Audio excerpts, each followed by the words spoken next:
자, 여러분 안녕하세요. 오늘은 이제 급성 정맥류 출혈 시에 사용하는 약물에 대해서 살펴보도록 하겠습니다.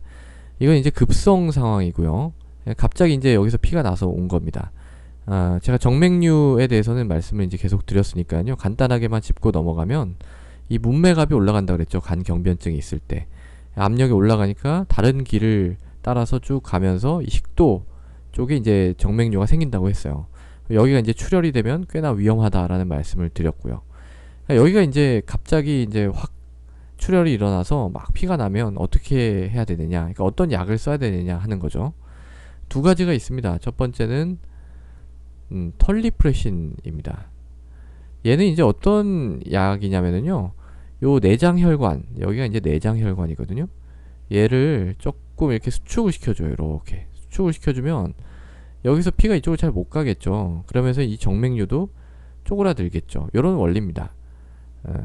요게 이제 간에서 쓰이는 약인데요. 사실 이제 바소프레신이라는 거에 친척 정도 된다 생각하시면 돼요.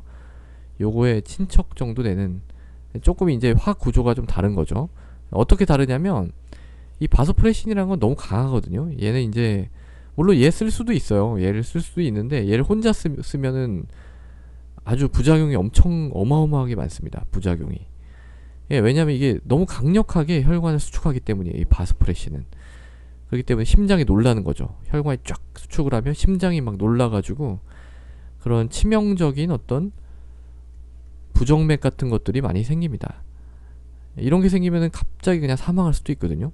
자, 이거 출혈은 그냥 제가 50%는 그냥 둬도 그냥 자연적으로 지혈이 된다고 했죠. 근데 괜히 이런 약을 쓰다가 치명적인 부정맥이 나와서 사망하면 그것만큼 또 억울한 일이 없잖아요.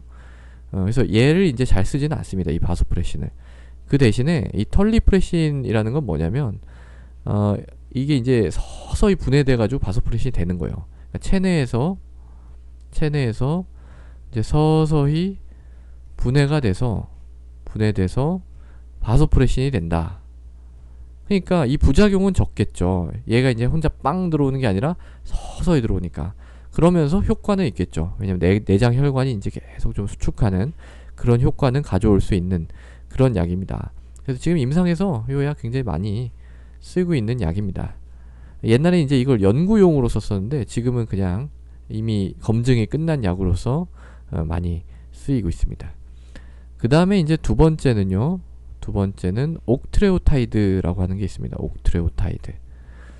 얘가 이제 어떻게 이 정맥류의 치료에 쓰이는지 그 기전은 정확하게는 몰라요. 정확하게 모르는데 몇 가지 설이 있습니다. 몇 가지 설, 얘가 이제 작용하는 그 설 중에서 제일 우세한 설만 말씀을 드리려고 해요. 자, 우리 몸에 이제 글루카곤이라고 하는 게 있습니다. 글루카곤. 췌장의 알파 세포에서 분비되는 그런 호르몬이에요. 인슐린이랑 반대작용을 하는 호르몬입니다. 이 글루카곤이라는 거는 어떤 역할도 하냐면 내장 혈관을 확장시키는 역할을 해요. 확장. 내장 혈관이 확장이 되면 이게 이제 간 문맥 쪽으로 혈류가 많아지면서 이게 항진증이 생긴다고 했잖아요. 예. 근데 이제 옥트레오타이드는 이 글루카곤을 좀 억제하는 효과가 있거든요. 이렇게 억제합니다. 그러니까 내장 혈관이 확장돼 있던 게 약간 수축을 하겠죠. 요런 원리로 아마 이 정맥류가 조금 가라앉는 게 아니냐, 이렇게 이제 생각을 하고는 있습니다. 근데 아주 확실하게 요게 이제 증명이 된 건 아니에요. 그래서 이제 요 두 가지가 급성 정맥류 출혈 시에 이제 이 출혈에 관해서 사용하는 약이고요. 근데 이제 반드시 같이 사용해야 되는 약이 하나 있습니다. 그게 뭐냐면 이제 항생제예요. 항생제. 왜냐면은 이런 출혈이 있잖아요. 출혈이 있다는 거는 세균 감염의 위험이 굉장히 올라간다는 뜻이에요. 실제로도 세균 감염도 많이 생기고요. 이 간 경변증에서 세균 감염이 생기면은요, 굉장히 좀 어렵습니다. 이게. 왜냐면 이제 노폐물 같은 걸 간에서 잘 못 걸러내는데 세균까지 들어와서 막 염증 일으키고 이러잖아요. 그러면 이 노폐물이 어마어마하게 많아지거든요. 그러면서 그걸 제대로 다 처리를 못하니까 뇌로 가가지고 간성뇌증이 옵니다. 간성뇌증.